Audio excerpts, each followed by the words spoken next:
Convidar você, neste momento todo especial, a sua família, para nós meditarmos na palavra do Senhor. E o texto para a nossa meditação está no livro de 2 Reis, capítulo número 4. Nós estaremos lendo alguns versículos deste capítulo. Enquanto você se prepara aí, enquanto você procura o texto citado,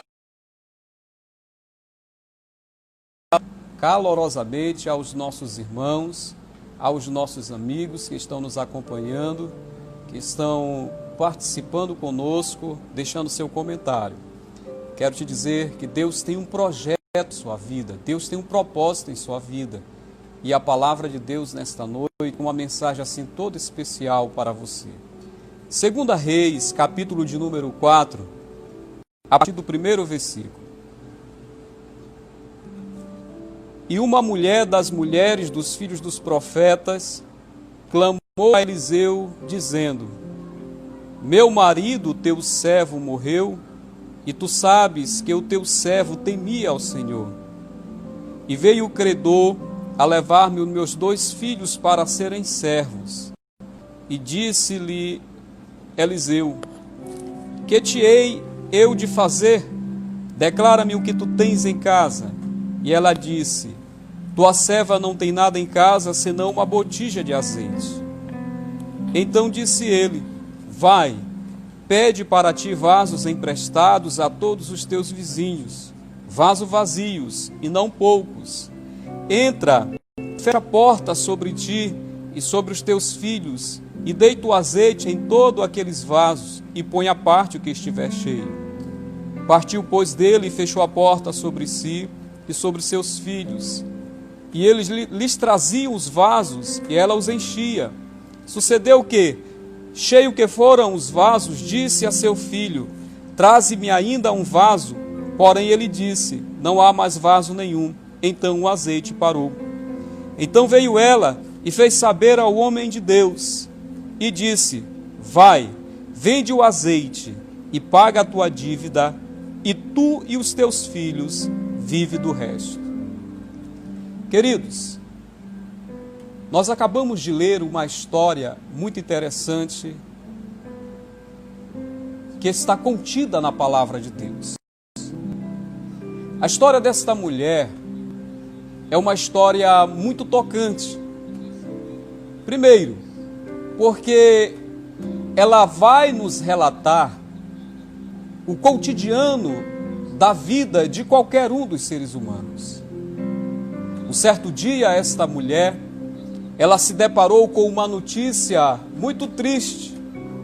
O seu marido, aquele a quem ela amava, que estava ao seu lado, que era a sua cara metade, aquele que lhe transmitia carinho, aquele que lhe transmitia segurança, chegou a falecer.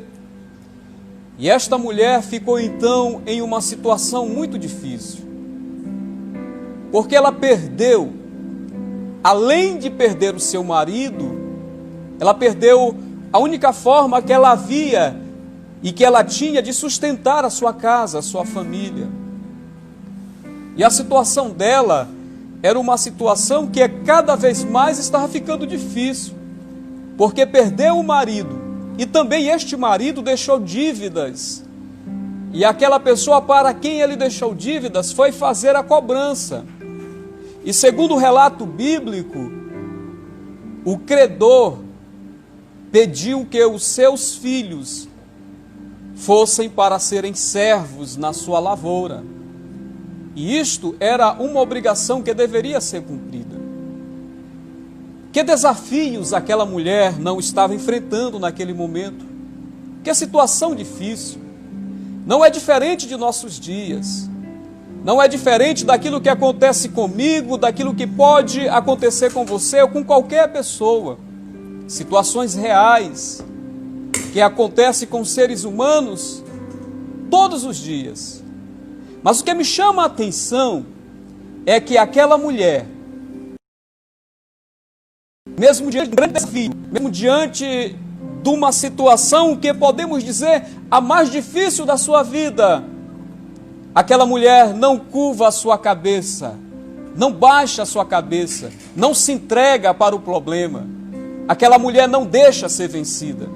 Aquela mulher tomou algumas atitudes que serviu como alicerce para que a sua vida tivesse uma mudança, uma transformação.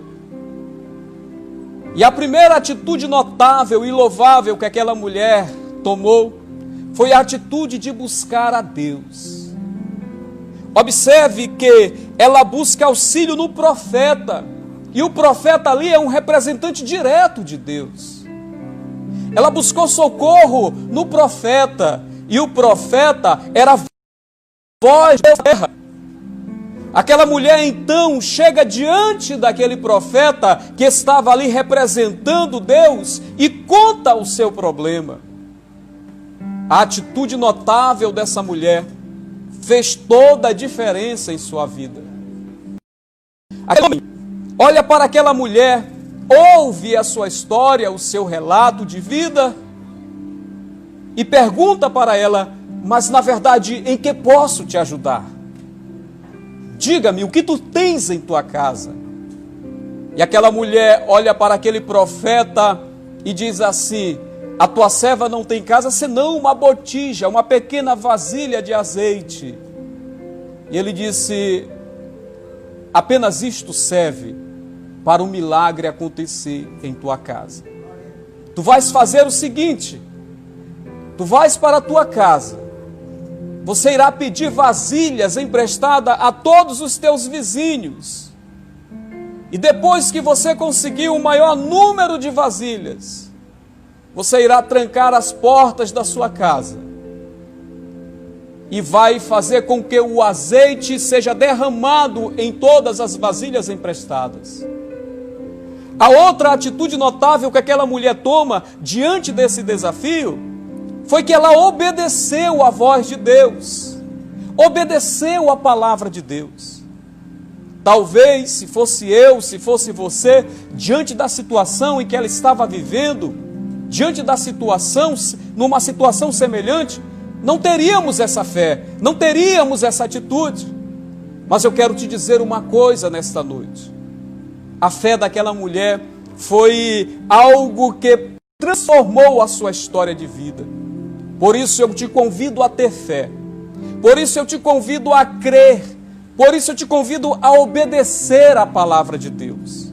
Nós estamos vivendo em tempos difíceis, tempos angustiosos, tempo onde os seres humanos estão com medo, estão acuados, estão trancados dentro das suas casas, olhando da onde virá o socorro. E eu quero nesta noite te convidar a ter fé, a acreditar que o socorro, ele vem do Senhor, que criou os céus e a terra. Acreditar que o socorro vem do nosso Salvador, e o nosso Salvador chama-se Jesus Cristo de Nazaré. É Ele que vai mudar a tua vida, é Ele que vai transformar a tua história, é Ele que vai fazer coisas extraordinárias acontecer com você, com a sua família. Queridos, aquela mulher, ao obedecer à voz de Deus, ao obedecer à palavra de Deus, ela teve então algo maravilhoso acontecendo dentro da sua casa.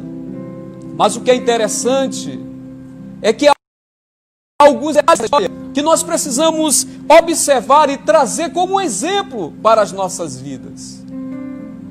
Note que o profeta a manda ir para casa, tomar vasilhas emprestadas com todos os seus vizinhos. Olha a importância da comunhão.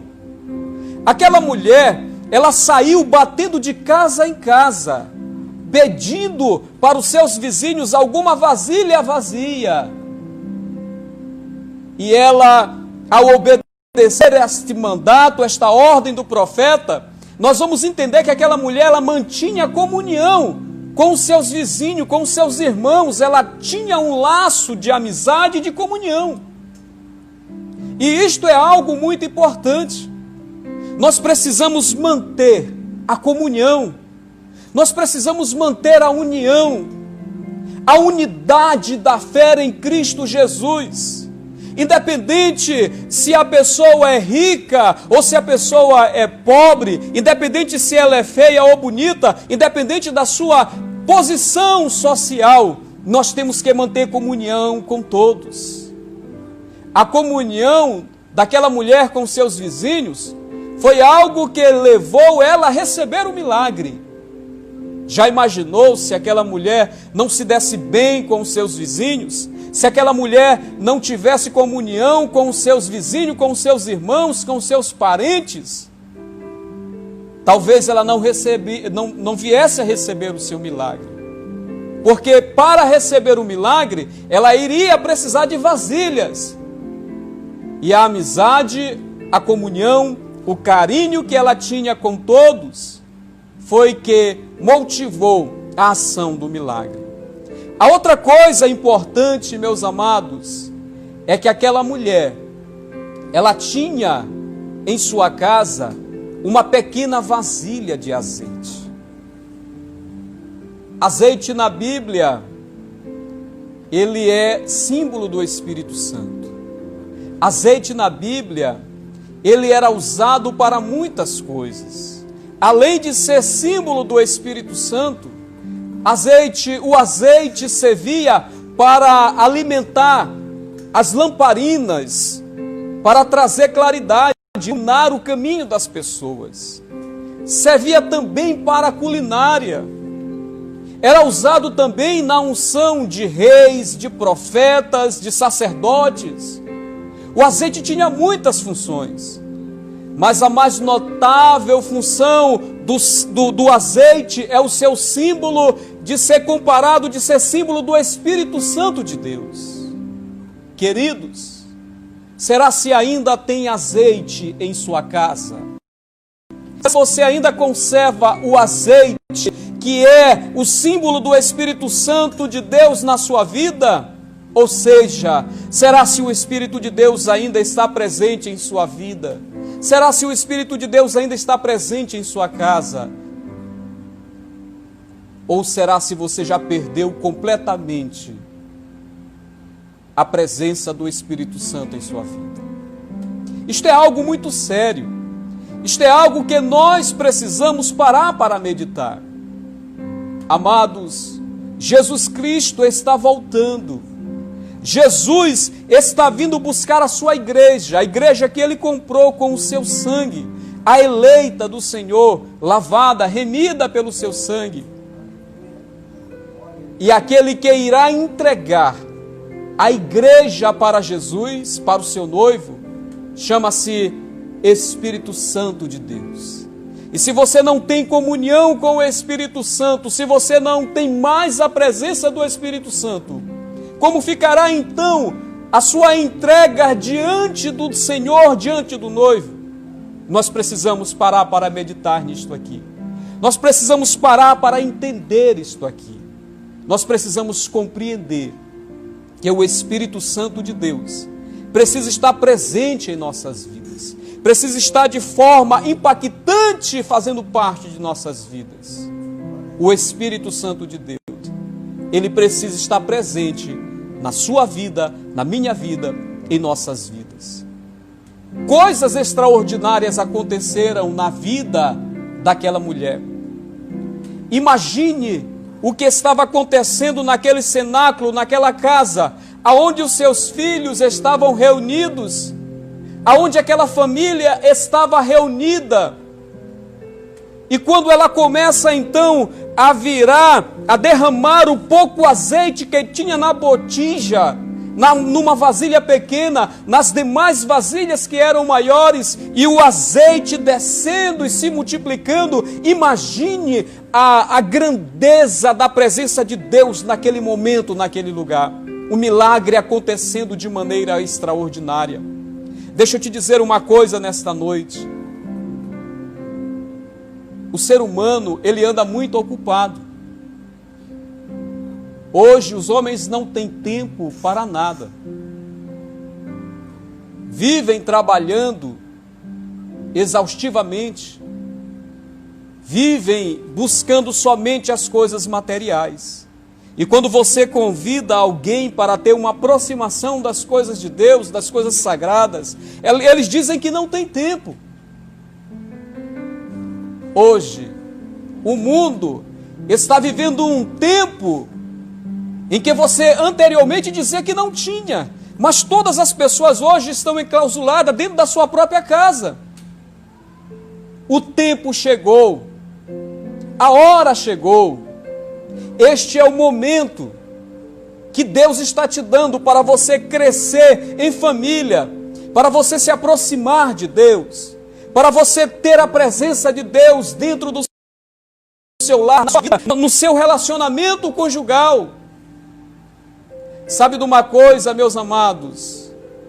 Muitas pessoas talvez não estão entendendo, mas o que está acontecendo aqui no Brasil e no mundo é algo que nós devemos tomar como um degrau para crescermos mais na presença de Deus. Há males que podem vir para o bem, e nós devemos entender que esta situação, apesar de adversa, apesar de pior em alguns lugares, triste em alguns lugares, mas deve servir como exemplo para nós, e dela nós devemos tomar de lição para crescermos mais na presença de Deus. Aproveite este momento que você está tendo agora com a sua família. Aproveite este momento que você está tendo para descansar, para se resguardar, e busque a presença de Deus. Deixe o milagre de Deus acontecer no seu lar. Deixe o milagre de Deus acontecer dentro da sua casa. Deixe o milagre de Deus acontecer na sua vida. Queridos, a história desta mulher, ela é tocante. Porque nós vemos uma pessoa que estava em uma situação muito difícil e complicada, mas que se tornou ao contrário daquilo que ela estava passando. Bem verdade é que a dor da partida do esposo não pode ser compensada, porque isto ninguém vai substituir. Mas o momento difícil, a situação difícil, foi contornada porque Deus operou um milagre. Observe que a Bíblia diz que o azeite era derramado nas vasilhas. A ação divina, algo sobrenatural aconteceu, o milagre de Deus aconteceu. Sabe de uma coisa? Houve um momento em que ela pediu mais uma vasilha, e o seu filho disse que não tinha mais, e o azeite parou. O milagre acontece só no tempo determinado, na hora certa, no momento certo. O milagre é uma ação sobrenatural de Deus. Não é como eu quero, não é na hora que eu quero, não é no momento que eu quero, mas é quando Deus age. É na hora que Deus determina, é no momento em que Deus determina. Aquela mulher alegre, aquela mulher feliz, ela procura agora então o profeta para contar já não uma história de sofrimento, mas algo maravilhoso e sobrenatural. E ela corre até aquele homem de Deus e conta tudo o que aconteceu. E ele dá uma recomendação para ela. E ele lhe diz: vende, paga a tua dívida, e tu e os teus filhos vivem do resto. Olha o que Deus faz. Aqui nós podemos ver o agir de Deus, a mão de Deus, agindo dentro de um lar. Uma família que estava ao desespero, torna-se agora abençoada. Porque a situação dela era uma situação difícil, mas Deus contornou através do milagre. Sabe de uma coisa? O Brasil, o mundo, está passando por um momento difícil. Está enfrentando uma situação difícil, aonde muitos ainda estão com muito medo, aonde não encontramos uma resposta definitiva para o que nós estamos enfrentando. Mas eu quero te dizer uma coisa nesta noite. Deus, Ele é o Senhor que opera milagre. Ele é o Senhor que pode todas as coisas. E Ele tem autoridade para a história do mundo, para transformar a situação das famílias que estão acuadas pelo mundo inteiro. a nossa resposta, o nosso milagre está no nosso Deus, no Criador dos céus e da terra, está em nosso Salvador, e o nome dele chama-se Jesus Cristo de Nazaré, o Salvador da humanidade. O meu milagre, o teu milagre está nele, está na pessoa de Jesus. E eu quero nesta noite te convidar de maneira assim muito certa e firme, para você que ainda não aceitou a Jesus como Senhor e como Salvador da sua vida, fazer esta decisão de fé, aceitando Ele como Senhor e como Salvador. Mas na frente nós teremos um momento todo especial onde nós estaremos orando, unindo a nossa fé, orando pela nossa cidade, orando pelo nosso estado, orando pelo nosso país, orando pelo mundo que está sofrendo com esta calamidade, que está sofrendo com esta situação. Mas nós iremos clamar o nome do Senhor e pedir um milagre para que o Senhor venha agir forte e poderosa e nos dar a vitória e nos socorrer. Grandes exemplos nós tomamos da história de vida desta mulher. Fique com esta palavra, que o Senhor Jesus Cristo te abençoe, derrame sobre a tua vida a sua graça poderosa. E nós estaremos louvando a Deus mais uma vez com o nosso irmão. E enquanto ele estará louvando, eu quero que você continue conectado conosco. Peça aí para os seus amigos, peça para os seus parentes também estarem conosco, conectados ao vivo pelo Instagram, para participar da oração, para juntos